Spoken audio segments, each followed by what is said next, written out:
하나님 아버지, 이 시간 하나님 말씀을 통해서 저희들도 눈이 열리길 원합니다. 주님을 따르는 오늘 우리의 제자로서의 삶이 주님께서 걸어가신 길로 나아갈 수 있도록 주님 저희를 인도하여 주옵소서. 이모저모로 여러 가지 주님 부르신 모양대로 주님 앞에서 싸우니 한 단계 더 앞으로 나아가는 귀한 시간 될 수 있도록 사용하여 주옵소서. 예수님 이름으로 기도드리옵나이다. 오늘 본문 보면 베세다에서 맹인을 고치는 사건이 나와요. 베세다의 이름에 사람들이 맹인 한 사람을 데리고 예수께 나와 고쳐주기를 구했어요. 그자 예수님께서 맹인의 손을 잡으시고 마을 밖으로 데리고 나가사 눈에 침을 뱉으시며 그에게 안수하시고 결론은 뭘까요? 무엇이 보이느냐라고 물으셨어요. 그러자 24절에 사람들이 보이나이다. 나무 같은 것들이 걸어가는 것을 보나이다. 사람이 보이기는 보이는데 나무와 같이 희미하게 보인다는 표현이겠죠.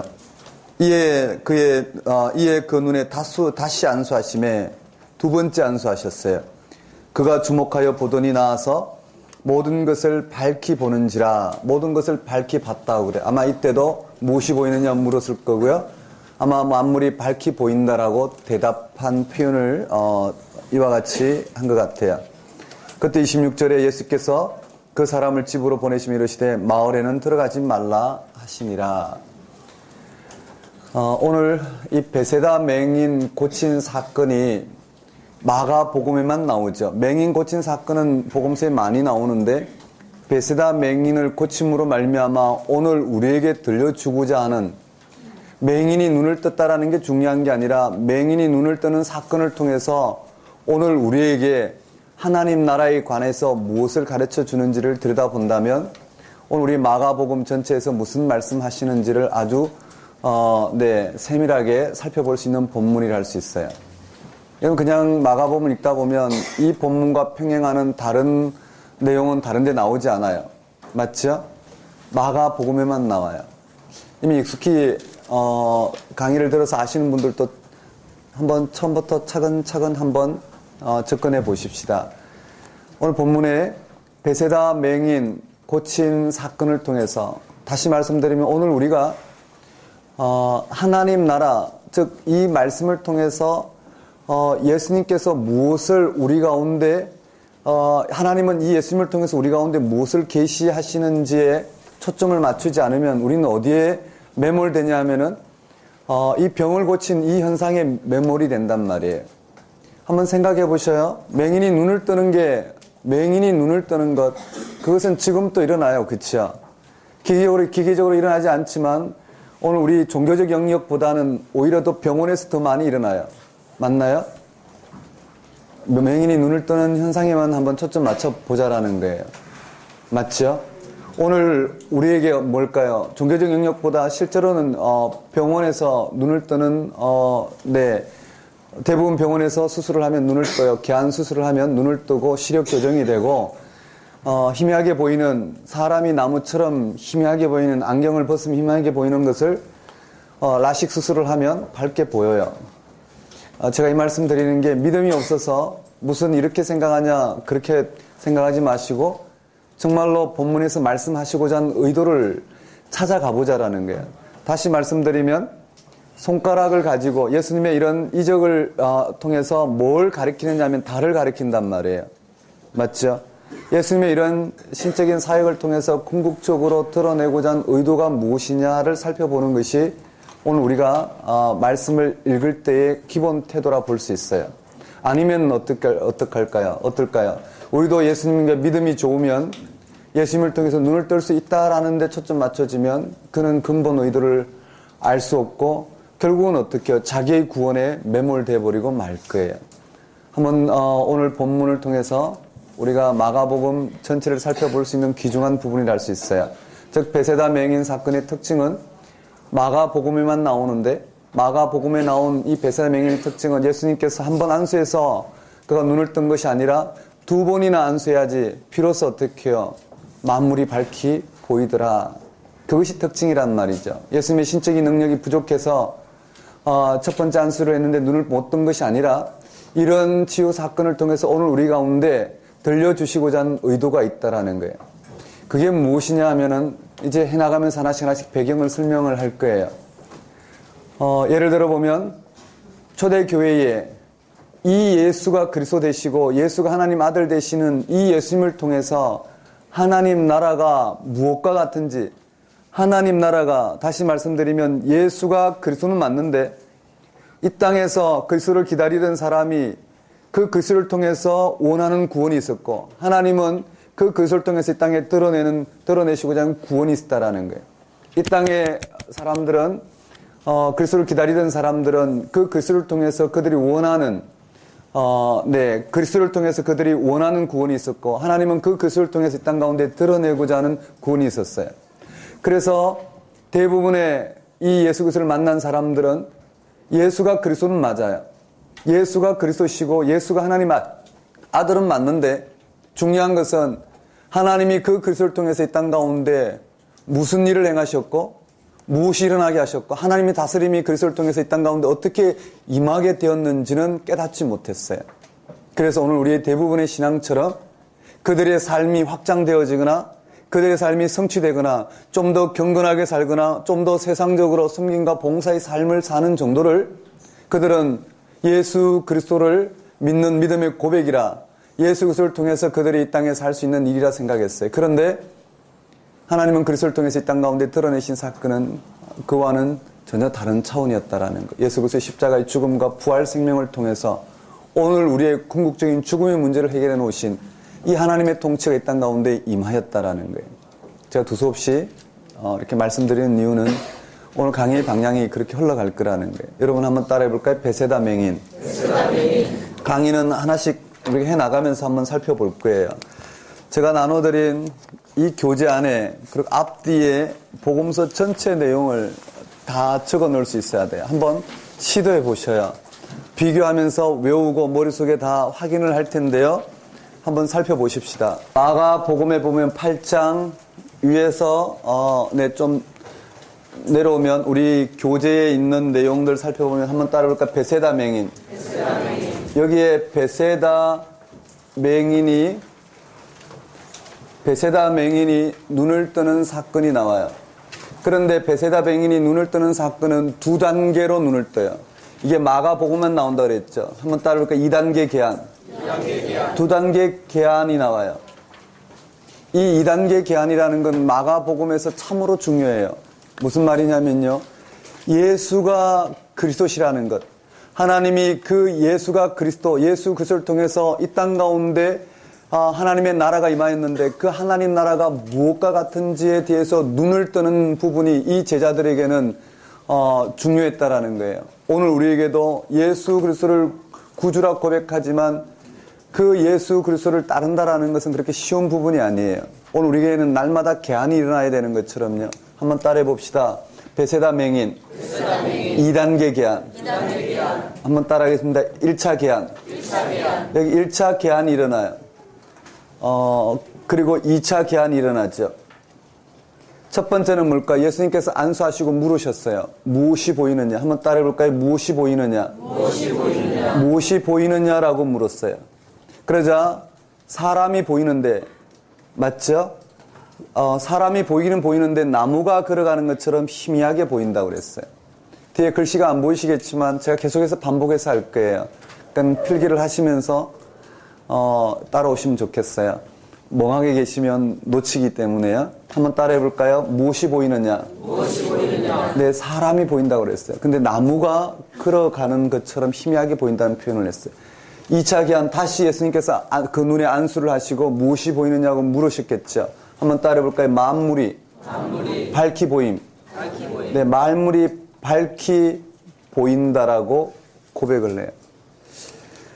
이것이 마가복음 전체에서 복음을, 마가를 통해서 그 공동체에 복음을 들려주고 있는 이유가 바로 여기 있다라는 거예요. 반을 나누면 이 베세다 맹인 1차 계한은 바로 이 위의 내용이에요. 1차 계한은 지금까지 이 내용이에요. 2차 계한은 바로 이 다음 내용이에요.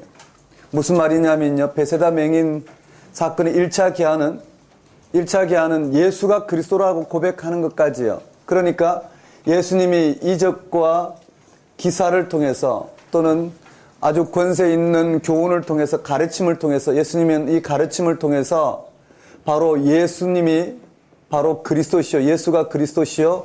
예수가 바로 하나님의 아들이시라는 걸 드러냈단 말이에요. 근데 이 이후에는 중요한 것은요. 예수가 그리스도시요. 하나님의 아들이신 이 그리스도가 이 땅에 무엇을 행하셨느냐라는 거예요. 이 그리스도가 이 하나님의 아들이 이 땅에 무엇을 행하셨느냐라는 거예요. 다시 말씀드리면 1차 계한은 예수님의 이적과 기사와 가르침을 통해서 예수가 그리스도시요 예수가 하나님 아들이라는 이 고백은 1차 계한이고 1차 계한이 1차 눈을 뜬 거고 이후에는 예수가 그리스도신데 그 그리스도를 통해서 하나님은 이 땅 가운데 무슨 일을 드러내셨느냐. 하나님은 당신을 어떻게 계시하셨느냐. 하나님의 다스림이 이 땅 가운데 어떻게 임하게 하셨느냐가 초점이에요. 왜냐하면 한번 생각해 보셔요. 초대교회에 지금 이 고백들은 다 초대교회의 고백이죠. 마가가 초대교회에 복음을 전한 내용이 바로 이 마가복음이에요. 그러니까 마가복음은 마가복음이잖아요. 초대교회의 상황을 반영하고 있어요.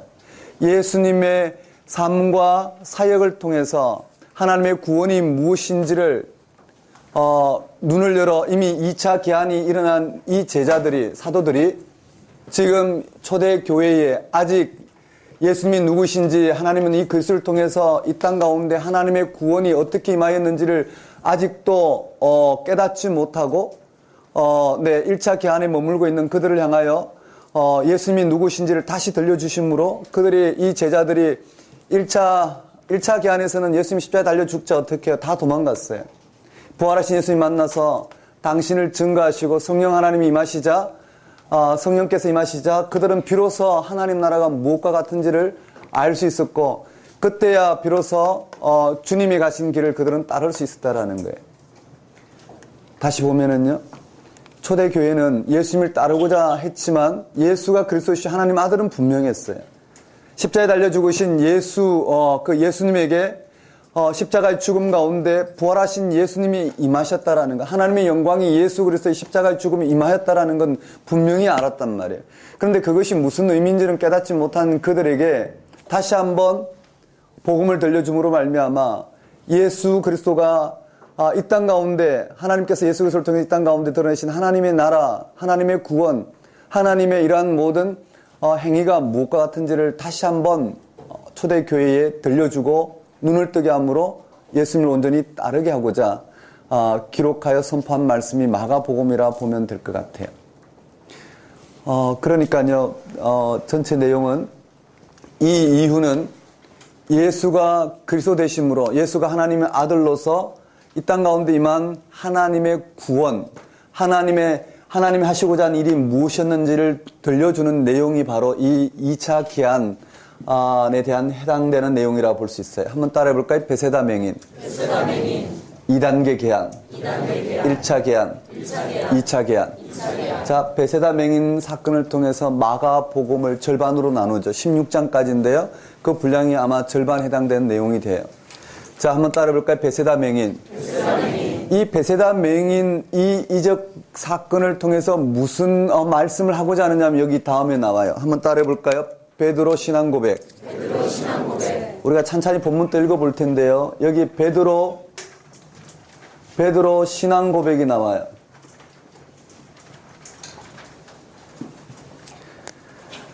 베드로는 베세다 출신이에요. 베드로는 베세다 출신이에요. 예수님께서 물어요, 제자들에게. 사람들이 나를 누구라 하느냐? 사람들이 나를 누구라 하느냐라고 물었을 때, 그 27절 한번 볼까요?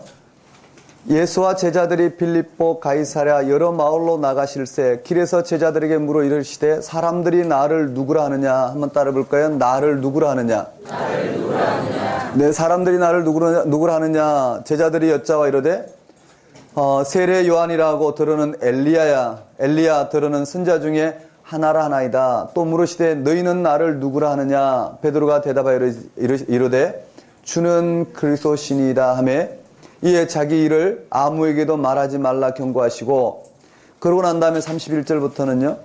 인자가 많은 고난을 받고 장로들과 대제사장들과 서기관들에게 버림받아 죽임을 당하고 사흘 만에 살아나야 할 것을 비로소 그들에게 가르치시되, 드러내놓고 이 말씀을 하시니 베드로가 예수를 붙들고 항변하며 예수께서 돌이키시사 제자들을 보시며 베드로를 꾸짖어 이르시되, 그리고는 예수님께서 다시 한번 이 하나님 나라가 무엇과 같은지를 보여주고 있어요. 한번 따라해 봅시다. 베드로 신앙 고백. 베드로 신앙 고백. 여기에 베드로 신앙 고백에 뭘 물었느냐 하면은요, 베세다 맹인을 고치시고 안수하시고 무엇이 보이느냐고 물으셨어요.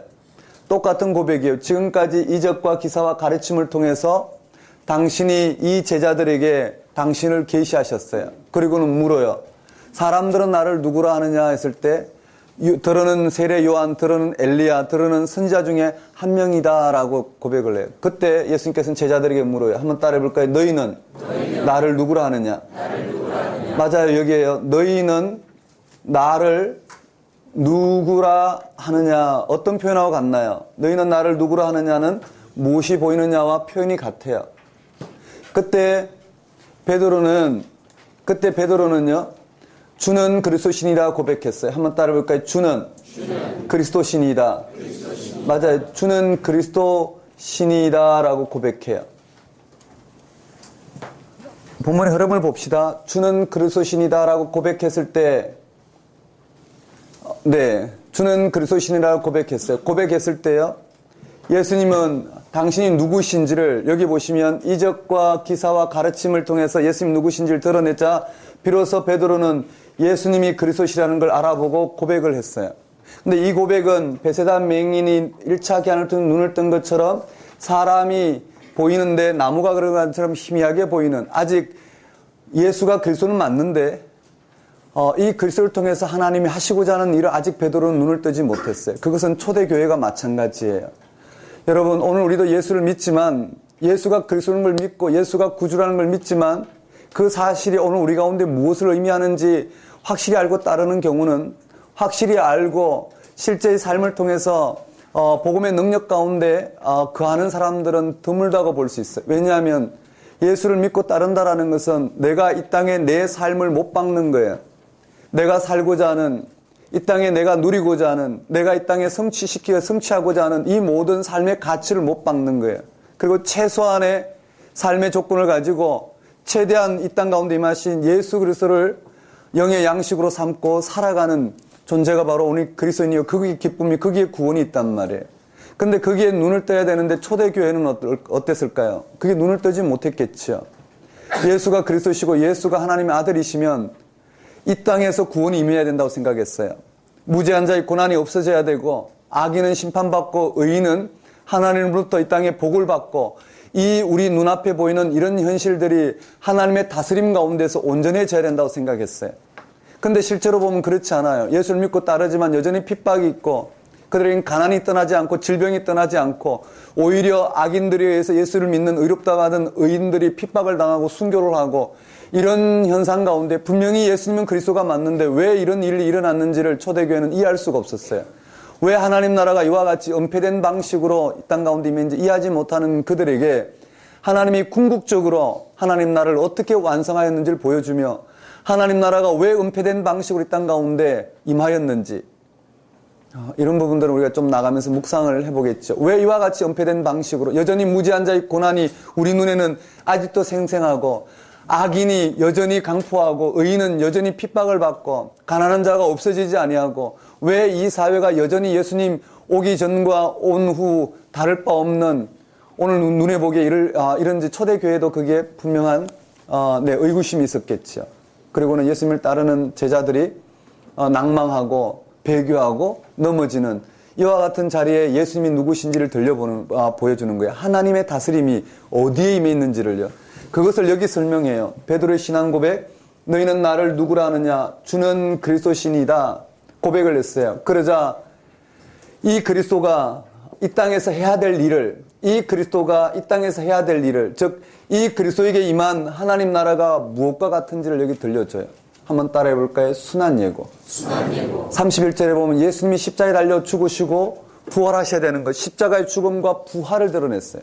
한번 따라해 볼까요? 순한 예고. 여기에 순한 예고가 임해요. 1차 순한 예고죠. 여기 첫 번째 예수님이 순환 당하셔야 될 순한 예고를 해요. 그런데요, 베드로는 여기에요. 왜 하나님 나라가, 왜 그리스도가 죽어야 되는지 모르는 거예요. 왜 그리스도가 십자가에 못 박혀 죽어야 되고, 왜 그리스도가 십자가에 못 박혀 죽은 그 자리에서 부활하셔야 되는지, 왜 하나님은 부활 생명을 통해서 우리를 다스리는지 그걸 이해하지 못하는 거예요. 그래서 베드로는 항변해요. 베드로가 항변하자 다시 예수님은요, 이 제자들에게 어떻게 하면 예수님에게, 예수가 그리스도이신 이 그리스도를 통해서 나타난 이 하나님 나라를 밝히 바라볼 수 있을까? 어떻게 하면 그리스도를 통해서 통치하신 하나님 나라가 무엇인지 밝히 볼 수 있을까? 어떻게 하면 여기에 만물이 밝히 보이는 것처럼 눈을 뜰 수 있을까? 그 해답을 가르쳐줘요. 그게 제자도예요. 한번 따라해 볼까요? 제자도. 첫 번째 제자도죠. 이 제자도의 핵심은 뭐냐면요, 자기를 부인하고 자기 십자가를 지고 주님을 따르지 않으면 절대로 내 하나님 나라가 보이지 않는다라는 거예요. 한번 따라볼까요? 자기를 부인하고 자기 십자가를 지고 주님을 따르라는 거예요. 여기에 대해서는 충분히 설명을 했어요. 한번 따라볼까요? 자기를 부인하고 자기 십자가를 지고. 맞아요. 자기를 부인하고 자기 십자가를 지지 않으면 절대로 따를 수 없대요. 무슨 말이냐면요, 하나님이 그리스도를 통해서 이 땅 가운데 드러내신 그 하나님 나라가 밝히 보이기 위해서는 이 베드로와 같은 이 당시에 메시아를, 그리스도를 기다리던 이들이 이 그리스도를 통해서 꿈꾸는 하나님 나라를 비워내지 아니하고는, 이 그리스도를 통해서 내 하나님의 통치를 맛보고자 했던 그들의 계획, 그들의 비전을 내려놓지 아니하고는 결단코 어떻게 해요? 하나님 나라가 보이지 않는다라는 거예요. 이 말 이해되시나요? 우리가 이렇게 도표로 벤다이어 그램으로 봤죠. 오늘 우리는 이 죽음의 권세 아래 창조주 하나님의 창조주 하나님이 우리를 지으신 그 하나님의 형상이 파괴가 되고, 그 하나님이 우리에게 생명을 허락하셨던 그 생명이 단절된, 그리고 잠정적인 방식으로 결국은 죽을 수밖에 없는 이와 같은 생명 현상으로 우리는 살아가고 있어요. 그 세계가 여기 있죠. 오늘 우리는 이것을 삶이라고 이야기해요. 또는 우리는 이것을 생명이라 이야기하죠. 오늘 우리가 꿈꾸는 삶, 생명은 결국은 죽음을 극복하지 못해요. 예를 들어서 이와 같은 우리의 모습에서 이와 같이 우리 삶을 확장해요. 오늘 우리는 사회적 의를 성취하고, 또는 도덕과 윤리적인 삶을 통해서 경건한 삶을 살아내고, 섬김과 봉사를 통해서 이타적으로 살아가는 이런 삶을 통해서 우리는 우리 자신을 성취하지만 결국은 죽음 아래 놓여 있다라는 거예요. 맞죠? 네. 여기에는 오늘 우리는요, 이와 같은 삶의 방식이 이 땅에서의 삶이에요. 그러니까 우리는 우리의 능력과 우리의 노력으로 무엇을 소유하는 것, 이것이 우리는 생명이라고 이야기해요. 아마 여러분에게도 이게 실존이잖아요. 우리 모두에게 실존이에요. 어떤 분들은 한 3개월 공부해서 입학을 했어요. 시험에 합격을 했어요. 어떤 분은 3년을 해도 합격하지 못했어요. 사람들은 뭐라고 생각할까요? 3년이라는 세월을 허송했다고 생각할 거예요. 3년이라는 세월을 허비했다고 생각할 거예요. 근데 3개월에서 붙은 사람들은 그만큼 어떻게 세상을 얻었다고 생명을 얻었다고 생각할 거예요. 우리는 이러한 어떤 능력과 노력으로 소유하는 것을 통해서 우리는 그 대가를 얻었다고 생각하지만 그렇지 않다라는 거예요. 좀 더 생각해 보면은 그런 사람이나 아닌 사람이나 결국은 죽음의 권세 아래 놓여 있다는, 다 상대적이라는 거예요. 우리는 이 삶에서 이 삶으로 확대되어야지 그걸 구원이라 생각한단 말이에요. 그게 이 땅에서 꿈꾸는 구원이에요. 결국은 이 모든 것은 상대적이고 우리는 죽음으로 가는 이 삶을 극복할 수 없어요. 어떤 것으로도 하나님께서 오늘 우리에게 창조시에 허락했던 이 생명은 우리에게 있는 게 아니라 하나님부터 주어졌어요. 근데 이 생명이 무엇인지는 몰라요. 오늘 우리는 이 생명의 세계를 몰라요. 아시는 분 계신가요? 창조식 때 하나님이 우리를 어떻게 창조하셨는지, 하나님의 생명이 무엇인지 생생하게 기억하시는 분 계신가요? 우리는 몰라요, 그렇죠? 우리는 워낙 하나님과 단절된 우리 죄성에 가려져 있어서 하나님의 창조의 빛 가운데로 우리 스스로 나아갈 수 없어요. 하나님은 우리를 이와 같이 지으시고 생명의 근원 되신 하나님이 우리에게 그 생명을 허락하셨어요. 오늘 우리처럼 무심하게 여러분들 지금 판단하고 생각하고 무심하게 집에 무슨 일이 있는데, 또는 내가 좀 더 잠을 잘걸, 또는 이 공부를 해서 내가 얼마나 효과가 있을까, 이런 생각 자체가 이미 이 죽음의 권세 아래 놓여있는 이와 같은 삶을 반영하고 있어요. 원래 우리의 생명은 이러한 삶의 구조가 아닌 전혀 다른 삶의 방식이라고 생각할 수 있어요. 뭐랄까요? 우리가 여기가 애벌레와 같은 삶이라면 여기는 나비와 같은 삶이라고 할까요? 애벌레 같은 삶으로서는 나비의 삶을 전혀 상상할 수 없는 것처럼 전혀 다른 이 생명의 현상이 하나님과 단절됨으로 말미암아 인간은 자기에게 집중함으로 말미암아 이 죽음의 권세에서 벗어날 수가 없었어요. 그런데 이 창조 때 허락했던 이 생명이 오늘 우리에게 주어졌는데 무엇으로 주어졌느냐 하면, 이 땅 가운데 하나님이 육신의 몸을 입고 이 땅에 오셔서 이와 같은 자기를 성취하는 삶이 아닌, 이와 같은 삶이 아닌 이 생명을 성취하는 삶으로 주님께서 이 땅 가운데 오셨어요. 그는 우리가 맛보는 이 죽음을 친히 맛보셨죠. 십자가 죽음을 당하신 이 세상에서는 죽을 수밖에 없는 그 죽음 가운데 하나님은 이 생명을 허락하셨어요. 이 십자가의 죽음에 무지하게 죽으신 이 예수님에게 하나님은 이 창조시 허락했던 이 생명을 허락하셨어요. 그것이 부활 사건이죠. 이 생명이 회복된 사건, 이것이 오늘 이 역사 안에 없는 것에서 있는 것으로 부르시고 우리를 지으신, 그리고 이 생명을 허락하신 그 하나님께서 그 생명이 단절된 이 세계 가운데 다시 당신께서 생명을 허락하신 사건이 바로 예수님이 죽음 가운데 살아난 사건이에요. 그리고는 어떻게 해요? 예수님의 죽음을 받아들이는 오늘 우리들에게, 예수가 그리스도라고 고백하는 우리들에게 이 생명이 우리에게 약속되었단 말이에요. 맞나요? 이 생명이 우리 가운데 유업으로 주어졌어요. 그래서 우리를 하나님 아들이라 그러죠. 이 세계는 바로 참된 생명이라고 표현해 보면은요, 절대 세계, 참된 생명, 즉 이 생명 현상이 극복된 이 죽음에서 이 생명 현상이 이 역사 안에 다시 계시되고 우리는 그것을 믿음으로 말미암아 이 세계에 살아간단 말이에요. 그런데 이것이 이 삶을, 오늘 우리를 확대하는 이 삶의 방식을 십자가에 못 박을 때만이 주어지는 세계가 바로 부활 생명이란 말이에요.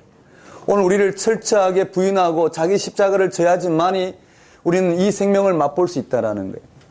그러니까 여기는요, 예수가 그리스도시요 하나님의 아들이신, 한번 따라해볼까? 예수 그리스도가 나의 구주, 근데 우리의 구원주가 되심으로 구세주, 구원주가 되심으로 말미암아 우리는 이 참된 생명 가운데 나아갈 수 있어요. 그것이 오직 믿음으로 말미암아 의롭다라는 이 설명으로 로마서는 이루어지고 있어요. 맞죠? 여기에 믿음으로 말미암아 의로워지는, 즉 예수 그리스도를 나의 구주로 받아들이는 것. 다른 말로 말하면 오늘 우리의 이 삶을 십자가에 못 박을 때, 즉 예수님의 십자가가 바로 나의 내 자리, 즉 이 예수 그리스도의 십자가를 내가 받아들일 때 우리는 이 부활 생명으로 가는, 이것을 통해서 오늘 우리는 여기의 죽음의 방식을 극복한 이 구원의 세계에 나아가게 됐다라는 거예요. 네, 표현이 좀 복잡했지만은 한번 따라해 볼까요? 예수 그리스도는 나의 구원주. 네, 예수 그리스도를 믿는다라는 것은 내가 이와 같은 내 삶을 십자가에 못 박아 드린다라는 거예요. 예수 그리스도와 함께 십자가에 못 박히고 그를 살리신 이 하나님의 생명이 내게 주어졌음을 고백하고 이 생명을 향해서 살아가는 것, 그게 우리에게 주어진 삶이라는 거예요. 왜 그걸 설명하려고 하냐면요, 여기에 자기를 부인하고 자기 십자가를 진다라는 것은요, 제자들에게는요, 예수가 그리스도는 맞는데 이 그리스도를 통해서 하나님은 이와 같은 삶을 십자가에 못 박고 하나님은 우리의 궁극적인 이 하나님 우리를 창조하신 이 생명을 회복하기 위해서 부활 생명을 통해서 오늘 우리를 이 생명을 얻게 하신 이 일이 하나님 나라 일인데, 제자들은 그렇게 생각하지 않았어요. 이 세상 안에서, 이 죽음이 지배하는 이 세상 안에서 하나님의 다스림을 경험하려고 그랬어요. 어떤 다스림요? 정치적으로 이와 같은 삶을 확대하는 것을 통해서 지금 베드로가 꿈꾸는 것은 로마로부터 식민지 생활하는 이스라엘을 예수가 그리스도가 되셔서 메시아 즉 왕이 되셔서 인간 왕이 되셔서 다윗 왕과 같은 왕이 되셔서 신적인 능력으로 하나님의 역사하심으로 로마로부터 해방되어지고 그리고 이스라엘을 하나님이 다스리시는 다윗 왕이 다스리시던 시대와 같이 이와 같이 다스리는 이와 같은 나라를 꿈꾼 것이 바로 그리고 타락한 종교 제도를 타파하고 예수님은 그 가운데 하나님을 온전히 섬기는 이러한 종교 제도를 새로운 종교개혁을 일으킬 그러한 인물로 봤다라는 거예요. 베드로와 같이 예수님을 따르는 이들은 이와 같이 봤고 초대교회도 여기에 하나님 나라를 꿈꿨는데 예수님은 당신을 통해서 이 세계를 계시하시는 거예요. 그러니까 궁극적으로 하나님이 그리스도를 통해서 하시고자 하는 일과 이 땅에 그리스도를 따르던 사람들이 그 그리스도를 통해서 꿈꿨던 세계와는 달랐단 말이에요. 그러니 어떻게 해요? 예수님 오늘 이 하나님 나라 예수가 누구이신지 너희는 나를 누구라 하느냐 주는 그리스도시라는 말은 맞는데 이게 마태복음에서는 이를 칭찬하고 베드로에게 천국 열쇠를 맡기고 반석이 되게 해서 거기에 교회가 세워지게 하겠다라고 해석을 해놓고 있어요. 그거는 맞아요. 그런데 어떻게 해요? 그 그리스도를 통해서 하나님이 하시고자 하는 일을 계시했을 때 여기는 십자가의 죽음과 부활 사건을 계시했을 때 제자들은 깨닫지 못하는 거예요. 왜냐하면 자기를 부인하지 아니하고 자기 십자가를 지지 않은 이 제자들에게는 저 세계가 보이지 않는단 말이에요. 맞죠? 여러분 오늘 우리도 마찬가지예요. 오늘 우리는 우리의 삶을 확대하는 여기에 하나님의 은혜를 고백하지 오늘 우리의 삶을 최소화해서 정말 일용할 양식 생명을 최소한의 생명을 연장시킬 수 있는 오늘 우리의 최소한의 먹거리 오늘 우리의 이와 같은 숨쉬고 살아가기 위해서 주어진 아주 최소한의 먹거리 그 먹거리를 유지하면서 거기에 하나님의 은혜를 고백하면서 이 땅 가운데 임하신 예수 그리스도를 통해서 영의 양식을 삼고 그 부활 생명을 향해서 온전히 나를 드릴 수 있고 그 부활 생명을 통해서 임하신 하나님의 구원을 정말 복되게 받고 기뻐할 수 있는 이와 같은 삶의 자리가 우리 가운데 과연 펼쳐질 수 있을까? 어떻게 하면 펼쳐질 수 있을까? 오늘 우리는 이 세계 속에서 하나님 나라를 경험하려고 한단 말이죠. 내용으로 좀 더 들어가 보면요. 자기를 부인하고 자기 십자가를 지지 않으면 예수님을 따를 수 없다고 그랬어요. 거기에 33절에 보면 그 말이 나오죠. 예수께서 돌이키사 제자들을 보시며 베드로를 꾸짖어 이르시되 사탄아 내 뒤로 물러가라. 네가 하나님의 일을 생각하지 아니하고 하나님의 일은 뭘까요? 하나님이 그리스도를 통해서 이 땅 가운데 하시고자 하는 저 십자가의 죽음과 부활 생명을 통해서 오늘 우리에게 궁극적으로 생명을 허락하신 저 사건 그 하나님의 일을 생각하지 아니하고 도리어 사람의 일을 생각한다. 사람의 일은 뭘까요? 베드로가 그리스도를 통해서 베드로 같은 무리들이 그리스도를 따르는 이유였죠. 34절에 무리와 제자들을 불러 이르시되 예수님께서 말씀하셔요.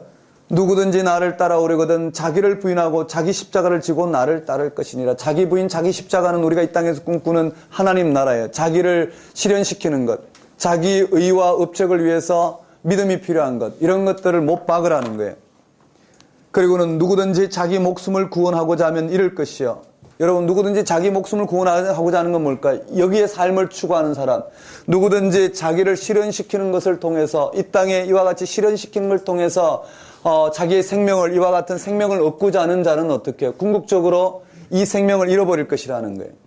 맞나요? 그 다음에 누구든지 나와 복음 때문에 이 생명을 십자가에 못 박는 사람은 목숨을 잃는 사람은 생명을 얻을 것이라는 거예요. 이해되시나요? 복음서 전체는 이 이야기를 하고 있어요.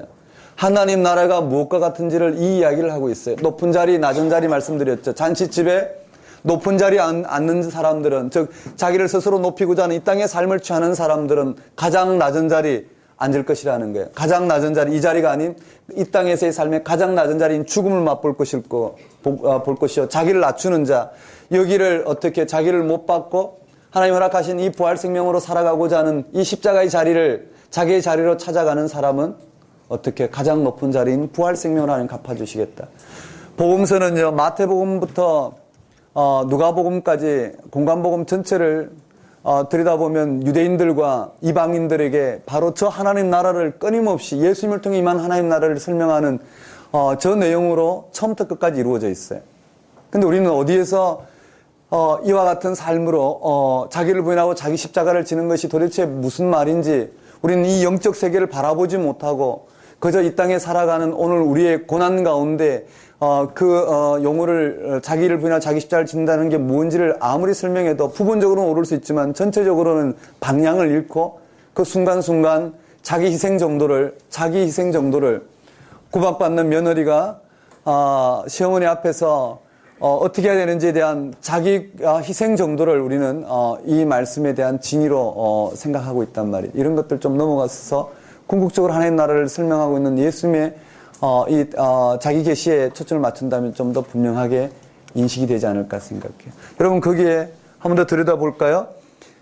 누구든지 자기 목숨을 구원하고자 하면 이럴 것이요. 누구든지 나와 복음을 위하여, 나 누군가요? 예수 그리스도. 그가 곧 복음이죠. 복된 소식을 위하여 자기 목숨을 잃으면 구원하리라.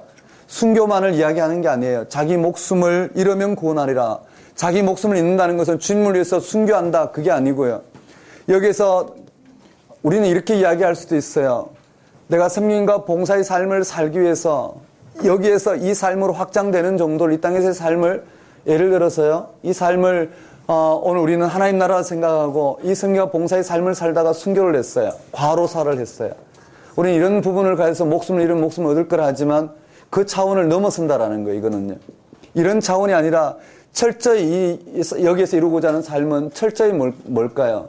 이런 삶을 통해서 이 삶을 얻을 수 있는 건 아니에요. 오직 믿음으로만, 즉 예수 그리스도의 십자가에 나를 못 박아 드린 거로만 우리는 부활 생명의 이 능력 안에 들어갈 수 있다라는 거예요. 그러니 우리는 이 땅에서의 삶은 어떠한 자기의 의를 확장하는 이런 삶 정도, 그것이 주님의 이름으로 행하는 일이라 하더라도 그런 삶 정도를 이야기하는 게 아니라 좀 더 궁극적인 의미를 지금 드러내고 있다 보면 돼요. 자기 목숨을 잃는다는 것은 이 땅에 우리가 살아가고 있는 삶, 예를 들어서 월요일, 화요일까지는 말씀만 들었다면 주일 설교와 연결이 됐어요. 그건 설교자의 한계이자 내 설교자의 가장 큰 하나님 주신 은혜라고 생각할 수 있는 부분인데요. 누룩 없는 빵을 먹는 사람이나 아니면 이 세상 모든 온 천하를 소유한 사람이나 그 하나님의 은총의 크기는 똑같다라는 거예요. 그것을 들여다보는 사람만이 어떻게 해요? 이 참된 생명을 누리는 삶으로 들어갈 거란 말이죠. 누룩 없는 빵이란 말 한번 생각해 보셔요. 누룩 없는 빵. 그러니까 이스라엘이 출애굽할 때 생명의 길로 인도하기 위해서 그들에게 최소한 생명을 유지하는 조건인 누룩 없는 빵. 그 빵을 먹으면서도 그들은 어떻게 해요? 그 출애굽에 대한 비전을 가지고 생명을 새로운 땅, 새로운 환경, 하나님께서 노예로부터 자유롭게 하시는 그 일에 자신들을 내어드리고 그 일을 따랐어요. 그 생명이 가나안 땅의 약속이 그들에게 충만하는 한 누룩 없는 빵 때문에 눈물을 흘리지 않을 거예요. 누룩 없는 빵이지만 그곳에 애굽에서 죽음이 지나가게 하심으로 이들을 생명 가운데 인도하신 그 하나님의 은혜를 온전히 바라볼 수 있다면 누룩 없는 빵이 임한 하나님의 은총의 크기는 그 무엇으로 바꿀 수 없는 은혜의 자리일 거예요. 그런 거죠. 그 자리에 그가 아무리 이 세상에 많은 풍족한 먹거리가 주어진다 하더라도 그 먹거리 자체에 하나님의 은혜를 고백하지는 않을 거예요. 왜냐하면 그 먹거리에서 보이지 않는 하나님의 생명이 보일 때는 그 먹거리를 최소화하고 거기에 기대서 사는 것이 아니라 그는 최소한의 생명을 유지하는 그것을 통해서 최대한 이 땅 가운데 우리를 생명 가운데 인도하신 하나님의 그 은총에 기대서 살아갈 될 것이라는 거예요. 그게 이 땅 가운데 임한 나와 복음을 위하여 자기 목숨을 잃으면 생명을 얻게 될 것이다라는 것. 그런 주님의 가르침으로 볼 수 있어요. 그러니까 35절에 누구든지 자기 목숨을 구원하고자 하면 이럴 것이요. 누구든지 나와 복음을 위하여 자기 목숨을 잃으면 구원하리라. 36절에 부연되어 있죠. 사람이 만일 온 천하를 얻고도 자기 목숨을 잃으면 무엇이 유익하리. 온 천하, 이 땅 가운데 자기가 원하는 모든 삶을 이뤘다 하더라도 그는 결국 죽음으로 가는 거예요. 그 목숨을 잃으면 무엇이 유익하리요. 사람이 무엇을 주고 자기 목숨과 바꾸겠느냐. 누구든지 이 염난하고 죄 많은 세대에서 나와 내 말을 부끄러워하면 인자도 아버지의 영광으로 거룩한 천사들과 함께 올 때 그 사람을 부끄러워하리라. 부끄러워한다는 말은 단지 부끄럽다는 문자적인 의미가 아니라 심판을 상징하는 말씀으로 볼 수 있죠.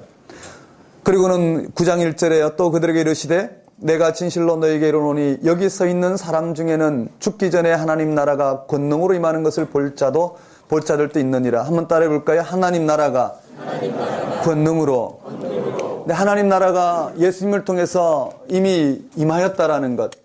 하나님 나라, 이 세계가 하나님의 영광이죠. 영광의 세계예요.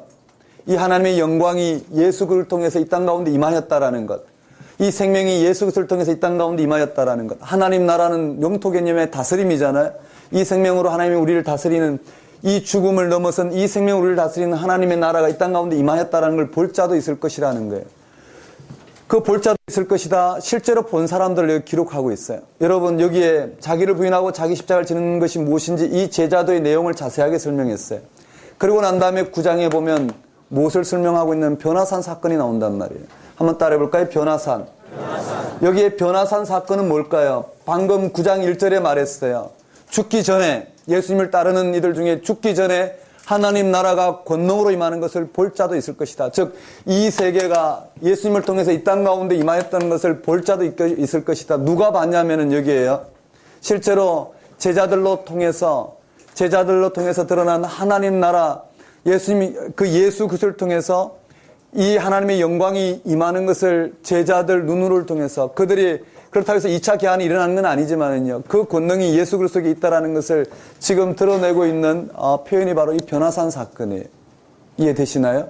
변화산 사건은 예수님께서 변모하신 사건을 통해서, 이와 같은 예수님이 빛 가운데 변모한 사건을 통해서 그들이 고백하고자 하는 의도가 무엇이냐면은 바로 그 하나님 나라가 그리스도를 통해서 우리 가운데 임하였다라는 것을 지금 전하고 있는 거예요. 다시 말씀드리면 예수 그리스도가 바로 이 하나님의 생명이 예수 그리스도를 통해서 이 생명이 임하였다라는 것을 지금 예수 그리스도의 변모 사건을 통해서 제자들이 초대교회에 들려주고 있는 거예요. 이 말 이해되시나요?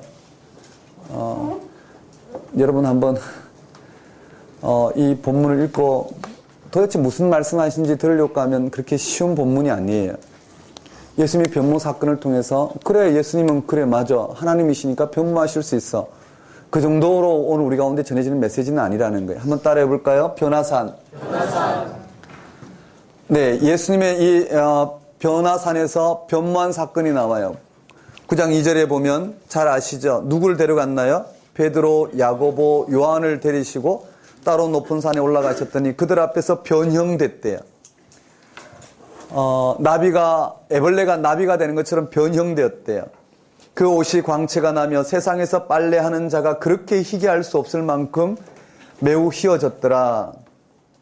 그치? 빨래하는 자가 나와요. 그쵸? 세상에서 빨래하는 자가 그렇게 희게할 수 없을 만큼 매우 희어졌더라. 이게 무슨 표현일까요? 이런 이적적인, 기적적인 표현을 통해서 바로 그 예수님이, 이 예수님에게서 초대교회는 이 인간 예수, 십자가에 달려 죽은 인간 예수에게서 이 하나님의 영광을 바라봤다라는 거예요. 이 하나님의 영광을 본 그 사실을 지금 들려주고 있어요.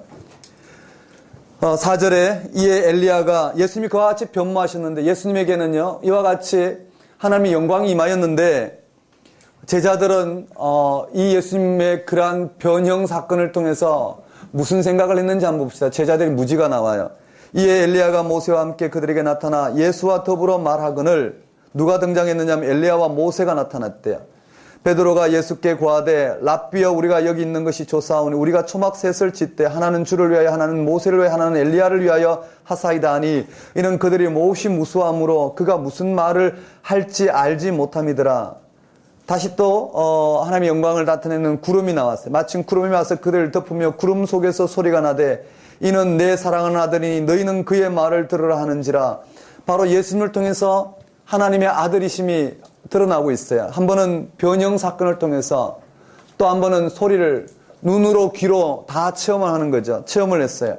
문득 둘러보니 아무도 보이지 아니하고 오직 예수와 자기들 뿐이더라. 이렇게 되어 있네요. 여기 한번 봅시다. 한번 따라해볼까요? 변화산 사건. 변화산 사건을 통해서 또 마찬가지예요. 예수님은 당신을 통해서 변모 사건, 즉 이 하나님의 영광을 드러내고 하늘로부터 이 인간 예수를 통해서 하나님의 아들이심을 드러냈단 말이에요. 그런데 제자들에게는요, 누가 보였느냐면 모세와 엘리야가 예수님과 함께 대화하는 장면이 보였어요. 한번 따라해볼까요? 모세, 엘리야.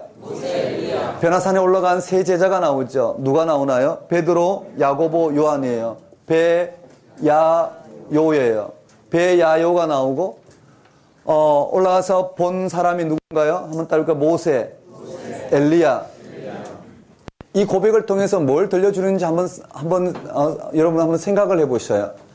모세와 엘리야가 등장했다라는 것은 제자들은 이 땅에서 모세만큼 이스라엘 백성들을 정치적으로 이와 같이 다스린 인물은 없을 거예요.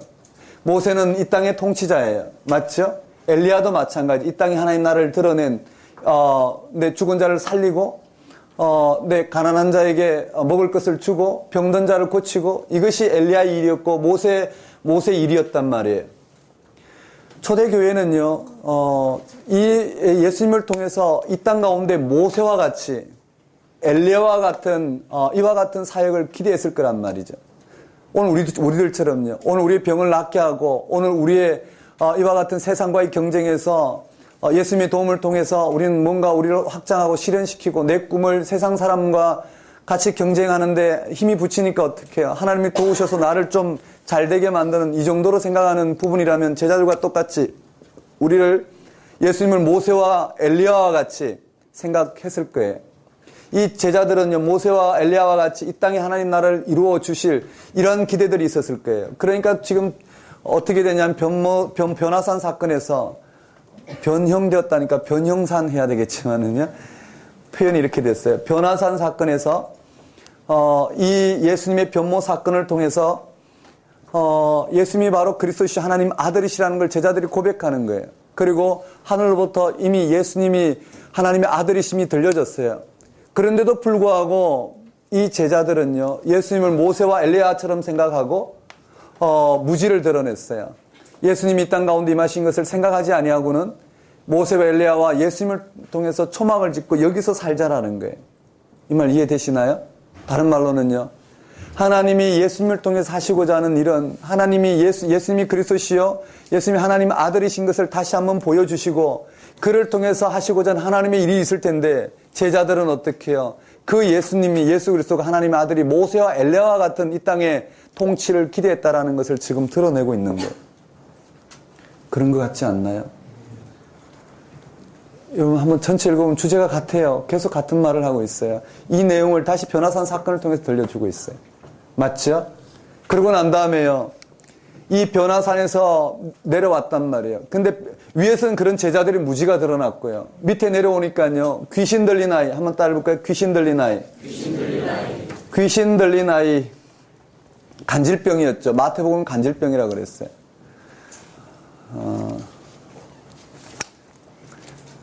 여러분 이렇게 한번 볼까요? 오늘 우리는 감기 증상에 뭐라고 이야기하나요?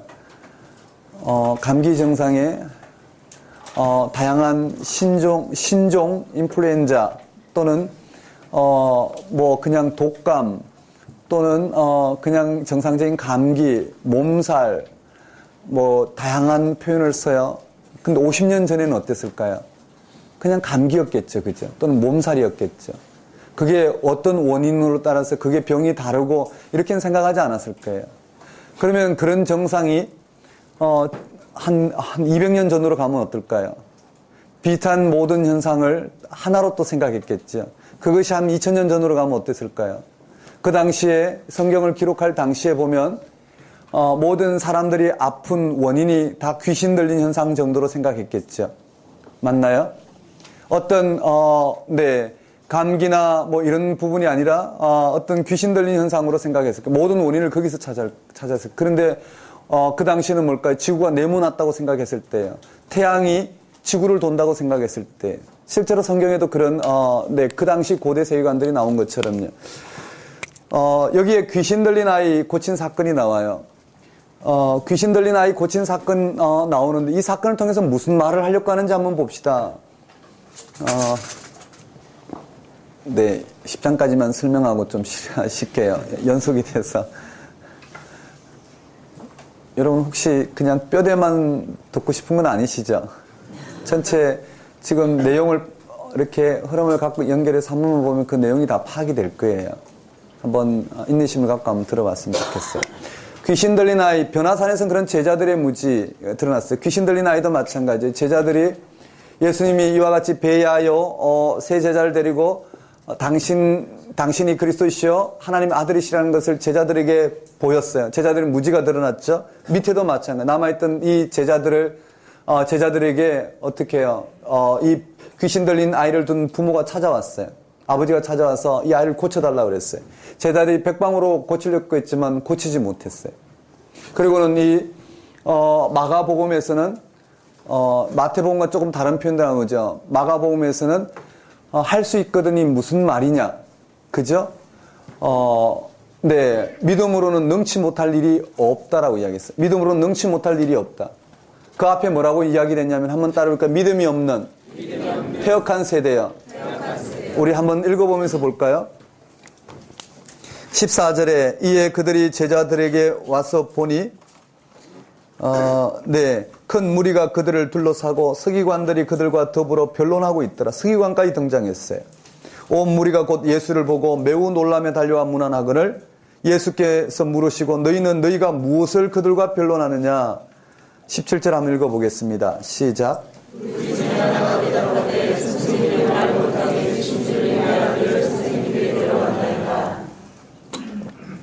귀신 들린 내 아들을 선생님께 데려왔나이다. 귀신이 어디 있어든지 그를 잡으면 거꾸로 저 거품을 흘리며 이를 갈며 그리고 파래해지는지라 내가 선생님의 제자들에게 내쫓아 달라 하였으나 그들이 능히 하지 못하더이다. 대답하여 이르시되 예수님이 첫 대답이에요.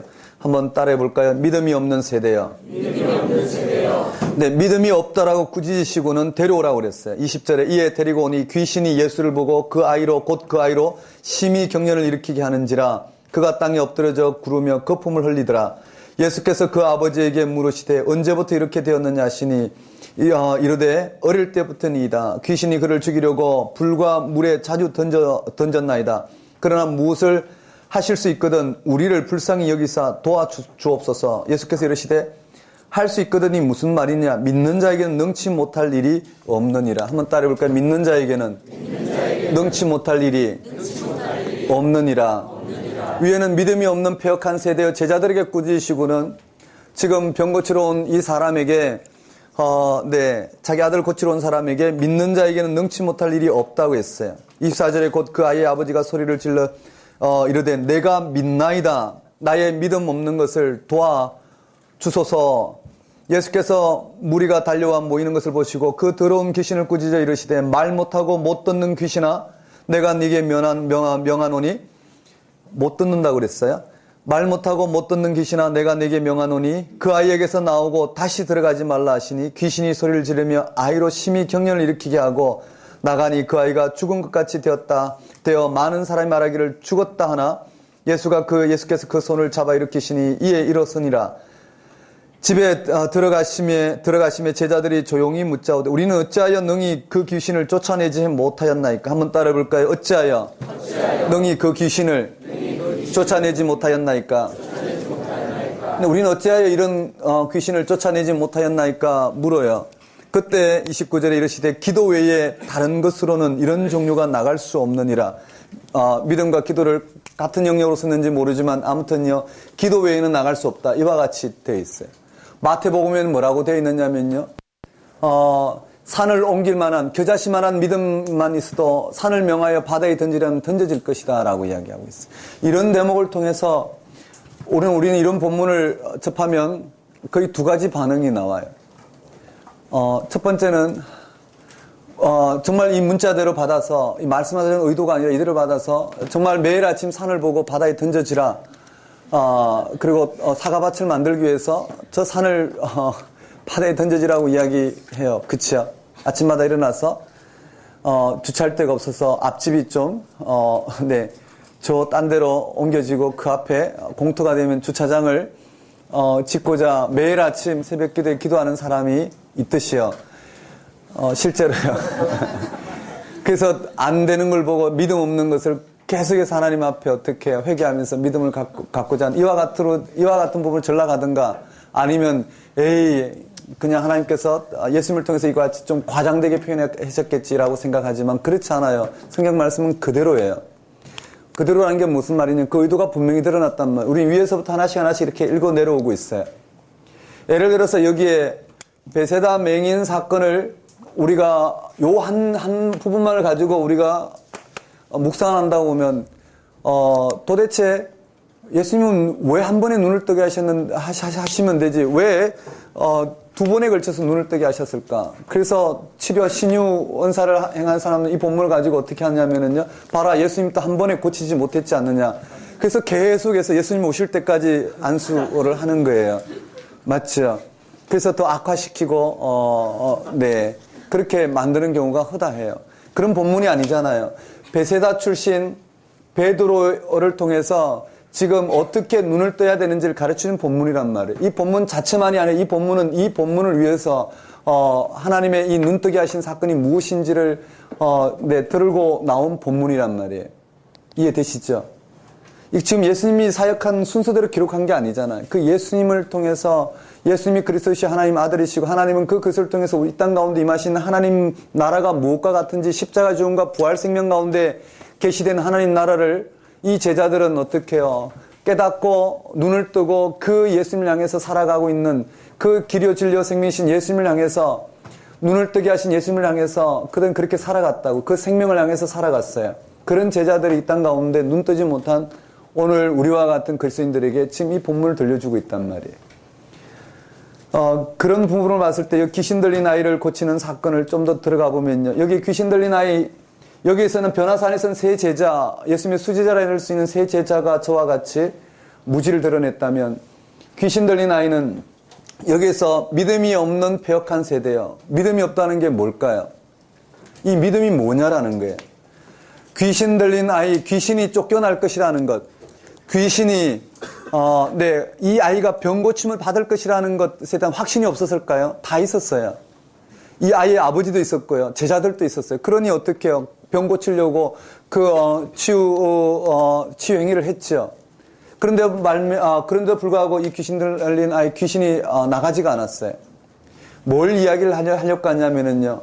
초대 교회가 예수님을 통해서 이 땅 가운데 이 현실에서 임한 이 모든 문제, 오늘 우리를 이와 같이 성취시켜야지만이 하나님 나라가 임한다고 생각하는, 이 땅의 모든 가난의 문제를 해결해야지만이 하나님 나라가 임한다고 생각하는, 오늘 우리의 질병의 문제, 오늘 우리의 이와 같은 문제가 해결되어야지만이 하나님 나라가 임한다고 생각했던 이곳에 지금 저 내용을 지금 전하고 있다고 생각해 본다면 분명해질 거예요.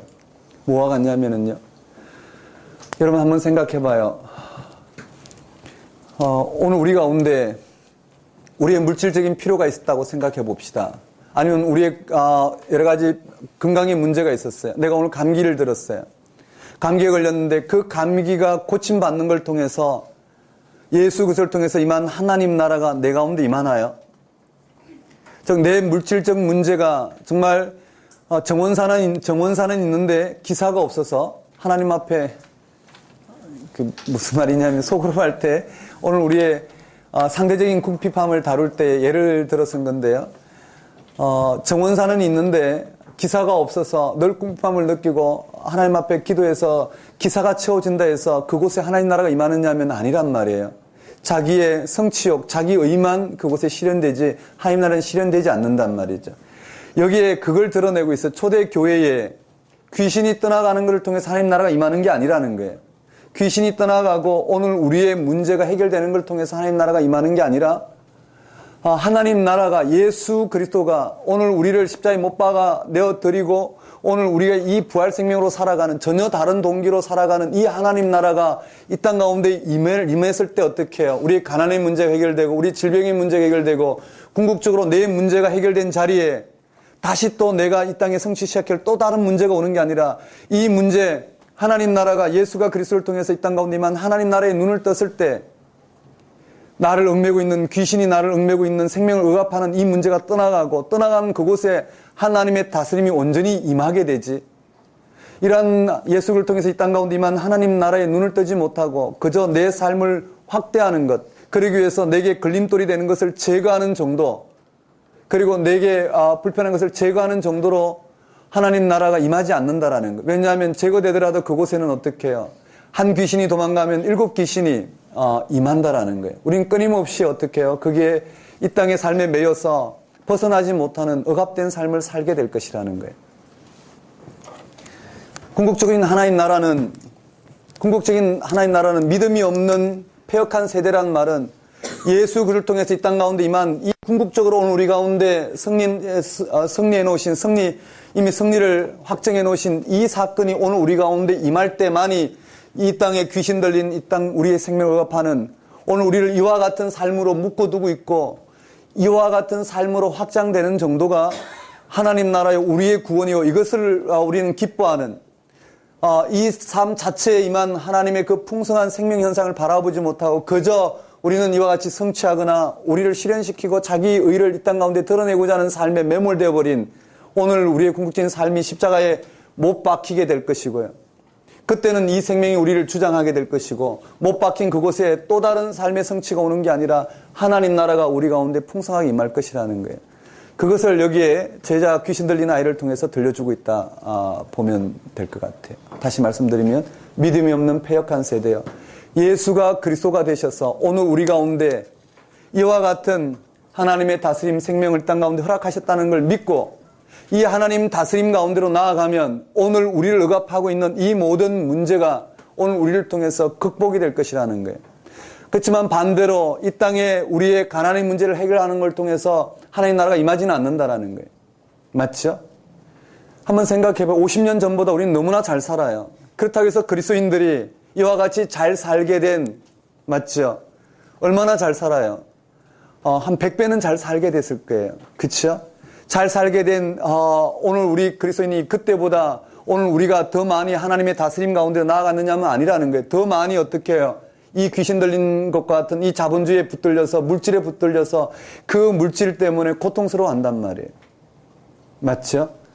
우린 끊임없이 여기에 매여 있어요. 50년 전에 우리가 질병 가운데 이 건강 문제에 씨름했던 부분보다 우리는 훨씬 더 수명이 연장이 되었어요. 궁극적으로 생명이 더 연장이 되었어요. 그렇다고 해서 하나님 나라가 그 생명 연장된 만큼 각 개인에게 임해 있느냐면 아니란 말이죠.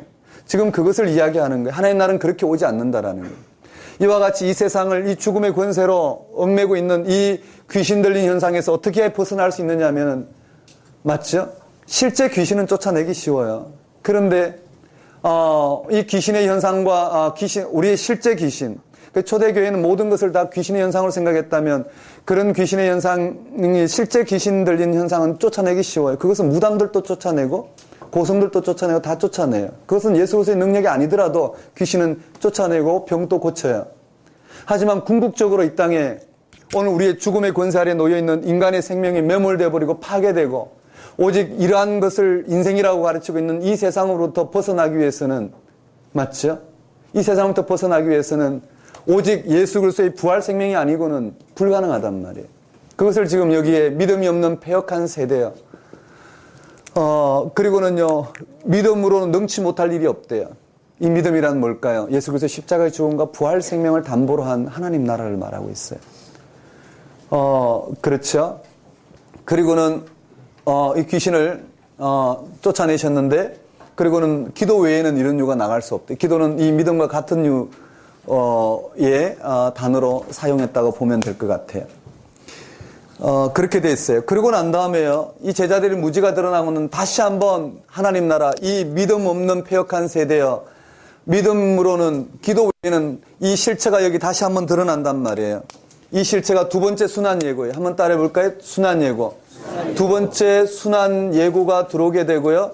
근데 제자들은 여전히 무지를 드러내요. 한번 따라해 볼까요? 무지. 항변도 무지의 한 부분이죠. 제자들의 무지가 드러나고 이 무지를 드러내는 제자들을 향하여 하나님 나라가 무엇과 같은지 제자도를 가르쳐요. 한번 따라해 볼까요? 제자도. 이 제자도는 여기에 자기를 부인하고 자기 십자가를 지고 나를 따르라.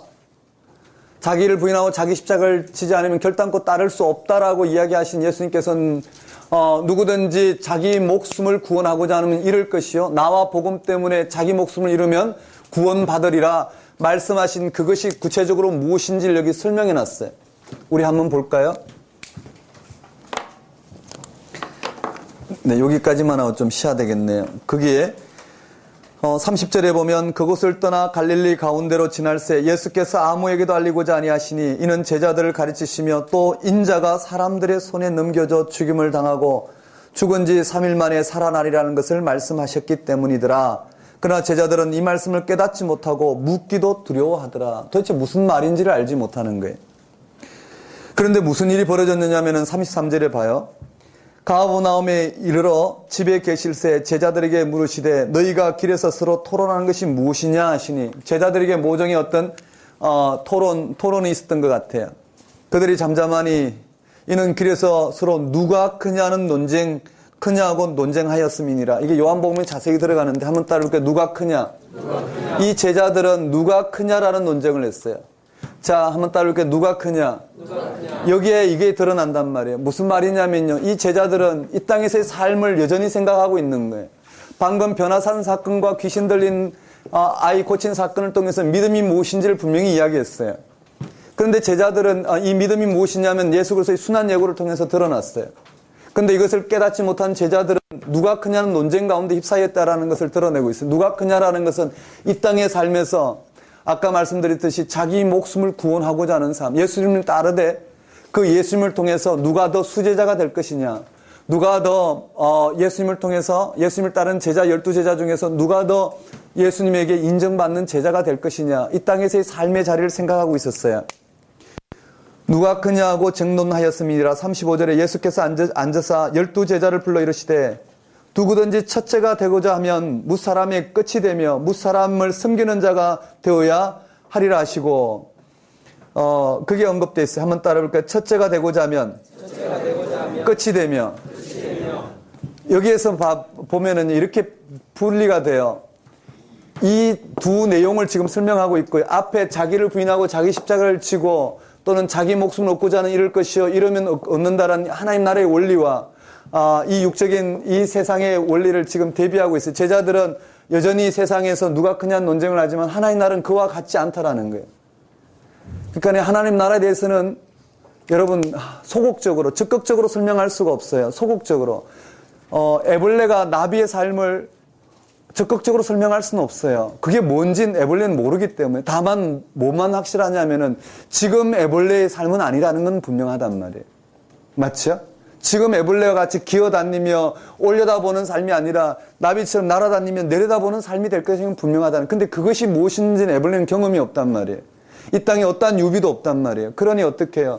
예수님은 이 땅의 삶에 바라보는 게 아니고 하나님 나라는 이 땅의 삶과는 전혀 다른 삶이라는 것을 늘 이 땅의 삶을 들어서 네거티브하게 즉 소극적으로 이 하나님 나라를 설명하는 방식으로 봤을 때 여기에 누가 크냐는 논쟁에 하나님 뭐라고 이야기하냐면 첫째가 되고자 하는 자는 끝이 될 것이라는 거예요. 그리고 하나님 나라는 섬긴다라고 이야기했어요. 섬긴다라는 것. 섬긴다라는 게 무슨 말인지 우리가 이 땅에 그냥 이 삶에서 우리는 섬김이 있다고 생각하지만 그렇지 않아요. 이 땅에서 섬김이 있다고 생각하지만 그 섬김조차도 다 이 자기 의에 집중하는 섬김이라고 볼 수 있어요. 근데 예수님은 그와 다른 이 땅의 삶을 들어서 아닌 삶을 이야기하고 있어요. 제자들이 누가 크냐 높아지고자 하는데 예수님은 하나님 나라는 그렇지 않다라는 거예요. 끝자리요 섬김의 자리라는 걸 드러냈어요. 그 다음에 또 언급된 부분들이요. 36절에 어린아이 하나를 데려다가 그들 가운데 세우시고 앉으시며 제자들에게 이르시되 누구든지 내 이름으로 이런 어린아이 하나를 영접하면 곧 나를 영접하며 누구든지 나를 영접하면 나를 영접함이 아니요 나를 보내신 이를 영접하니라. 이렇게 돼 있어요. 하나님 나라는 뭐라고요? 어린아이. 한번 따를까? 어린아이. 왜 어린아이라고 표현했을까요? 어린아이는 그 당시에 가장 소외된 계층이에요. 누구든지 어린아이와 같이 되고 싶지 않아요. 즉 누가 크냐는 논쟁의 정반대편에 있는 대상이 어린아이란 말이에요. 여기서 어린아이는요. 이해되시죠? 그래서 이 어린아이와 같은 자를 영접하면 누구를 영접한다고요? 예수님을 영접하고 예수님을 영접하면 하나님을 영접한대요. 어린아이는 예수님이요 예수님은 하나님이라는 결론이 나오는데 무슨 말이냐면요. 하나님 나라는 이 말을 바꿔보면은요. 하나님 나라는 누가 높고자 하는 삶이 아니라 끝자리와 같은 어린아이와 같은 삶을 받아들이는 곳이 바로 이 땅에서의 삶을 못 받고 어린아이와 같이 최소한의 이 땅에 내 자기의 삶을 상대화시키고 최소화시키고 하나님 나라를 극대화시키는 것이 바로 하나님 나라의 삶이라는 거예요. 이 말 이해되시나요? 그렇잖아요. 어린아이를 영접하면 예수님을 영접하면 예수님을 하나님을 영접한다는 말은 하나님 나라에서 누가 크냐 첫 자리에 앉는 것이 하나님 나라가 아니라 이 땅에서의 성취가 아니라 이 땅의 삶을 못 받고 하나님이 허락하신 이 생명의 삶을 취하는 것이 하나님 나라라는 거예요. 거기에서의 어린아이 영접은 하나님 나라에서만 이 예수님이 가르치는 이 예수 그리스도의 십자가의 죽음과 부활 생명을 받아들일 때만 가능한 삶이라는 거예요. 맞죠? 맞나요? 한번 생각해봐요. 우리가 성경을 읽을 때 얼마나 소극적으로 읽는지요. 어린아이와 같은 이 묵상을 할 때 우리는 어떻게 하나요? 어린아이와 같이 순진한 어린아이와 같이, 어린아이 하면 순진하다. 맞죠? 가식이 없다. 착하다. 본문은 그런 의미가 아니란 말이에요. 그런 의미가 아니고, 본문은 누가 크냐는 논쟁에 이 땅의 삶에서 높아지고자 하는 이들에게 예수 그리스도의 십자가의 죽음과 부활상, 여기서는 2단계 계한이 초점이에요. 순환 예고를 통해서 하나님 나라는 십자가의 죽음과 부활 생명이라는 거예요. 그러한 삶을 받아들일 때 우리는 어떻게 해요? 이 땅에 어린아이와 같은 삶이, 어린아이와 같은, 어린아이를 영접하면 예수님 영접, 하나님을 영접한다는 말은 바로 하나님 나라에서는 자기가 최소화되는 것. 이 땅의 삶을 최소화시키는 것. 그리고는 이 부활 생명 예수 그리스도를 오늘 우리의 구주로서 확대시키는 것. 그것이 하나님 나라의 하나님 다스림의 원리라는 것을 지금 설명하고 있어요. 맞죠? 초대교회는 어땠을까요? 누가 크냐는 논쟁. 오늘 우리 그리스도인들도 마찬가지 아닌가요? 누가 더 능력 있나? 누가 더 하나님부터 은혜를 많이 받았느냐? 은혜 많이 받았다라는 것은 뭘까요? 이 세상이 가장 비참하지만 가장 기쁨 가운데 살아가는 사람이 가장 큰 은혜 받은 사람이 아닌가요? 이 땅에 제일 보잘것없지만 가장 강력한 하나님 나라를 맛보고 이 땅 가운데 자신의 삶을 최소화시키고 이 세상에 기대지 아니하고 예수를 양식으로 삼고 살아가는 사람일 거예요. 그런데 이 시대에 은혜 받은 사람의 기준은 뭔가요? 하나님 앞에 믿음으로 기도했더니 별장이 주어졌더라. 또는 자식이 잘 됐더라. 이와 같이 은혜의 가문을 세웠더라. 이렇게 우리의 삶이 표준화되어 버렸단 말이에요. 그 속에는 하나님 나라는 가려질 수밖에 없을 거예요. 그것은 한 부분 현상이고 그걸 분별을 해야 되는데도 그럼에도 불구하고 우리는 그게 매몰되지 아니하고 그 삶을 최소화하고 하나님 은혜를 구하는 삶을 살아야, 진짜 하나님 나라를 구하는 삶을 살아야 될 텐데 우리는 그렇게 하지 않아요. 맞죠? 결국은 우리는 잘못된 표상 가운데 복음의 능력을 상실하고 하나님 능력을 상실하고 우리는 끊임없는 초대교회가 안고 있었던 이 문제 가운데 빠지게 되는 거예요. 네, 제가 이렇게 설명해도 내 초점은 여러분이 성경을 읽으시면 돼요. 읽으셔서 그런지 안 그런지 제가 읽었던 부분들을 같이 나눴던 부분들을 최소화시키고 성경 읽으면서 무슨 말씀하시는지 한번 들어보셔요. 그러면 분명하게 문맥적 의미를 통해서 여러분들에게 조명되리라 생각해요. 그게 하나님의 말씀이라면 여러분이 굳게 붙드시면 되리라 생각해요. 시간이 좀 길었는데요. 우리 10분을 쉴 텐데